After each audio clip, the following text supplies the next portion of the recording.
Hey friends, welcome back to my channel. I'm Brianna, a Christian romance and romantasy author. Today, we're talking about something I love exploring as an author, the secular influences that helped shape my romantasy series, The Skeleton Dance. Specifically, the two big ones, Gothic romance and Shakespeare. Even though my stories are deeply rooted in faith, they're also shaped by the literature that formed me. The moody, atmospheric, dramatic, heart-achingly beautiful works that taught me how to build tension, longing, and emotional depth. So let's dive in. Gothic romance has always had its hands on my imagination. Gently, insistently, like a shadow brushing past your shoulder in a candlelit hallway. There's something irresistible about the way Gothic stories blend beauty and danger, tenderness and terror, longing and mystery. They create worlds where the emotions feel bigger than the characters who carry them, where the air itself seems charged with secrets, and where love feels like a force powerful enough to shake the foundations of everything. In The Skeleton Dance, that influence is everywhere. Not just in the aesthetics, but in the emotional architecture of the story. You'll see it in the moody landscapes where fog clings to the ground like memory. The sense of something ancient stirring beneath the surface, waiting to be acknowledged. The tension between desire and fear. That delicious push-pull that makes every glance feel electric. The way the characters are drawn toward each other. Even when logic tells them to run the other way. Even when they don't fully understand the gravity pulling them closer. Gothic romance taught me how to write longing. Not just romantic longing, but spiritual longing. The ache for something beyond ourselves. The quiet sense that the world is layered with meaning we can't always see. That whisper that love, in all its forms, can be both dangerous and redemptive. It's the kind of longing that feels like standing at the edge of a cliff at dusk. The wind cold on your skin, the horizon glowing, your heart caught between fear and wonder. And honestly, that's the heartbeat of The Skeleton Dance. A story where shadows matter, yearning is holy, and where love, even in its darkest, most mysterious forms, is always reaching toward the light. And then there's Shakespeare, the king of drama, destiny, and deliciously complicated relationships. Shakespeare's influence shows up in my work in a few big ways. First, theatrical tension. Shakespeare knew how to build a scene so the air practically vibrated with emotion. I borrow that energy. The heightened stakes, the dramatic reveals, the sense that every choice echoes through the story. Second, destiny as a character. In so many of his plays, destiny isn't just a theme, it's a presence. It's a force. It's a whisper in the background shaping everything. That idea is woven deeply into Wicked Waltz and the entire Skeleton Dance series. Third, language that feels like music.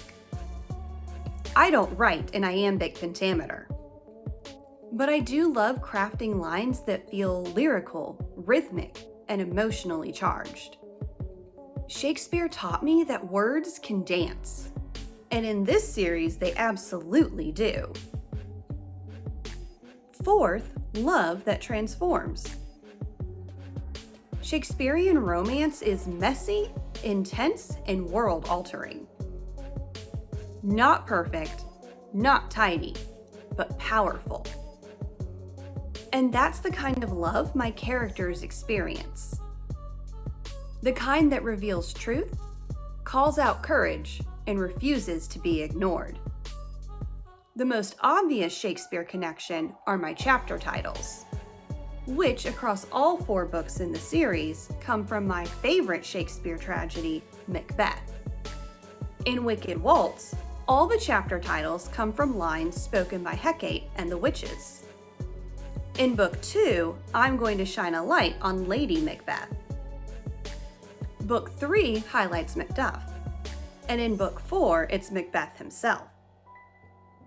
I love talking about these influences because they show how faith and secular literature can coexist beautifully, not in tension, but in conversation. My stories are rooted in spiritual truth, absolutely. But they're also shaped by the art, the poetry, the drama, and the atmosphere of the books that first made me fall in love with storytelling. Those early influences didn't compete with my faith. They awakened my imagination. They taught me how to feel a story, not just write one. They showed me how setting can become a character, how longing can become a plot engine, how love can become a force that changes everything. Gothic romance gave me mood. It taught me how to build a world where shadows matter, where silence has weight, where beauty and danger walk hand in hand. It gave me permission to lean into atmosphere, to let fog, candlelight, and old stone carry emotional meaning. Shakespeare gave me drama.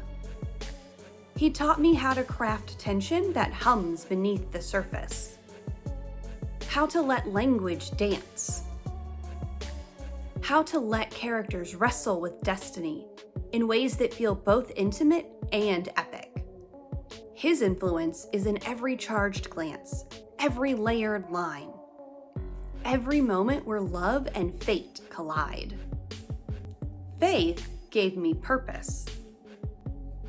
It's the anchor beneath the artistry, the quiet truth that shapes the moral architecture of the world, the reason the darkness never gets the final word, the heartbeat that keeps the story grounded in hope, even when the pathway winds through shadow. And together, these influences created the world of the skeleton dance, a world where shadows have meaning, love has weight, and destiny is always at work beneath the surface. A world where the secular and the sacred don't cancel each other out, but instead weave together into something richer, deeper, and more alive. Thanks for hanging out with me today. If you love the inspirations behind my Romantasy world, both secular and spiritual, make sure to subscribe. There's so much more to share. And tell me in the comments, which do you love more? Gothic romance or Shakespearean drama? Or are you like me and completely obsessed with both? That's all for today. See you next time, friends.